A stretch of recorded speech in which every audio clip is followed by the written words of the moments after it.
Bamboo Gods and Iron Man. Basically, this is one of those. Okay, when people who complain about the Blaxploitation genre, talk about bad acting or bad shots, bad movies, and things like that. This is one of those. This falls into that. I mean, not a bad movie. It's a fun movie, like a lot of the Blaxploitation movies are.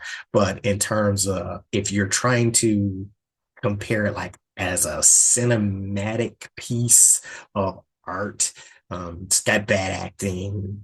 Some of the shots are poor, but again, just a fun read. And so, who you have in this is um, this guy right here, James Iglehart, who I think he played football and then went into acting. But surprisingly, he does a great job as a leading man in this, and he has very much leading man qualities, and it is on display here in the movie.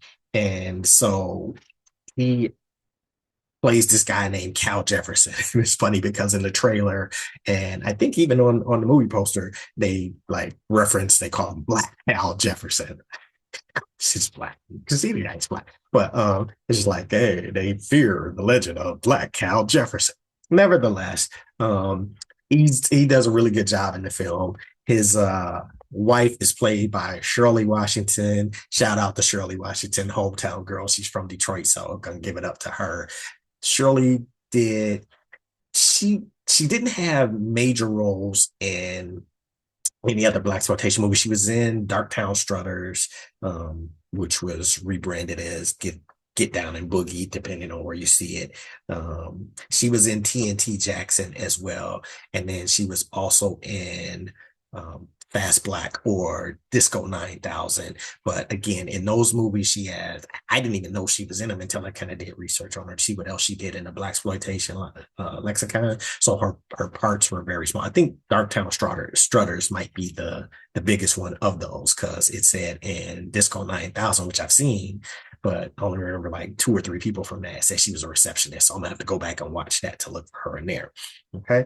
So James Iglehart, Shirley Washington play a married couple. So he's Cal Jefferson, and I think her name is Marlene Jefferson, and they're on their honeymoon over in Hong Kong.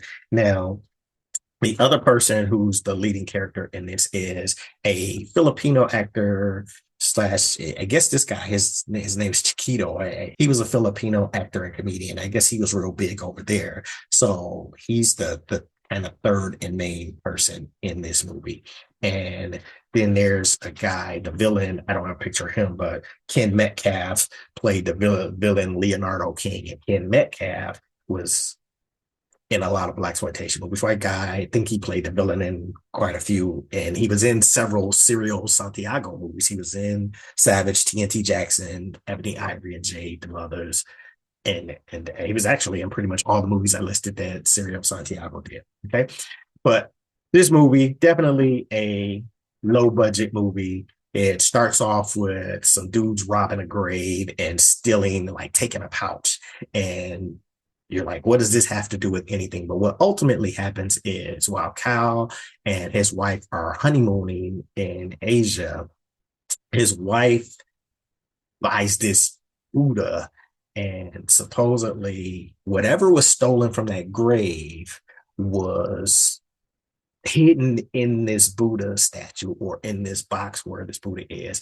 And so throughout the movie, people are trying to get this from Cal and his wife, and they don't know why people are after them and why he's trying to get this moved, and they have no idea.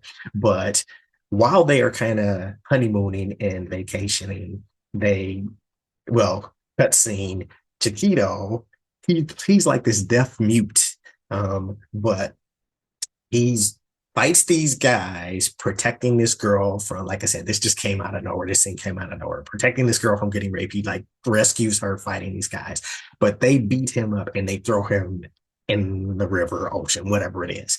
And what happens is while Cal and his wife are vacationing their own little boat out on the water, they see Chiquito drowning or struggling in the water. So Cal jumps in and rescues him. When Chiquito comes to, they pull him out of the water. He comes to. apparently in the culture, if a man saves your life, you owe that man your life. So he starts following him around, and Chiquito, his name in the movie is Chow Lee. Okay. So when Cal finds this out, yeah, I don't know if he just runs Chow Lee together. I can't say Chow Lee, but he starts calling him Charlie. So throughout the movie, Cal's referring to Chow Lee as Charlie. And so Charlie basically follows Cal and Marlene around everywhere they go. I mean, they try to get away from him and they can't. He's just following them around. But ultimately, what happens is towards the end, like I said, he takes a liking to Charlie. He follow they as people were starting trying to get this Buddha, they're jumping, attacking Cal, and Charlie rescues them several times. But in the end, they find out that all this Buddha contained was a pouch that was a pouch of gunpowder. But this guy, Leonardo King, he like has his henchmen track Cal down to find this thing. He kills a couple of people over it. So that's sort of the plot and the overview of the movie. But as I talk about this movie, it, it, like I said, the acting and everything's terrible. You know a movie is bad when, and I'm not trying to be stereotypical or racist here, but when an Asian movie, when the Asians in the movie do terrible kung fu, that's a bad movie. I mean, when you see the fighting scenes and the kung fu by the Asians, it's just like this is laughable. But again, fun watch. What I do appreciate and enjoy, like again, I love the aesthetics of the 70s and the Blaxploitation culture. The shirt that Cal wore. So I mean, just look at these shirts, man. Let me get out of the way real quick. If you look at like each of these shirts, look at that one there. That is like crazy. So all these shirts that get it. It's just they're indicative of the times.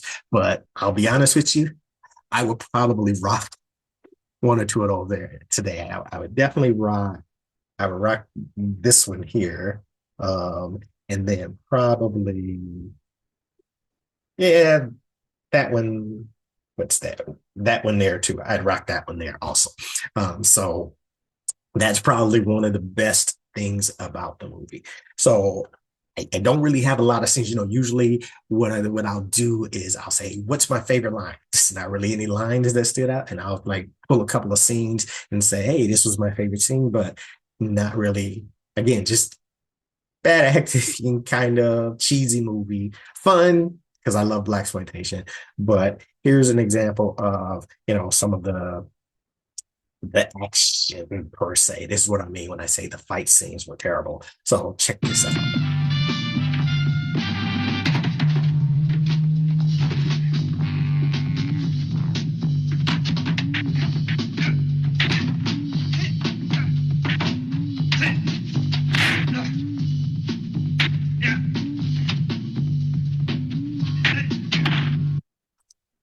So you could see that's what the movie presented. But nevertheless, I wouldn't tell you to not watch it because if you're trying to get up on Blaxploitation, or again, if you're reminiscent of the times like me, then go watch it. Just a fun watch, man. So that's what we got for our movie for this week.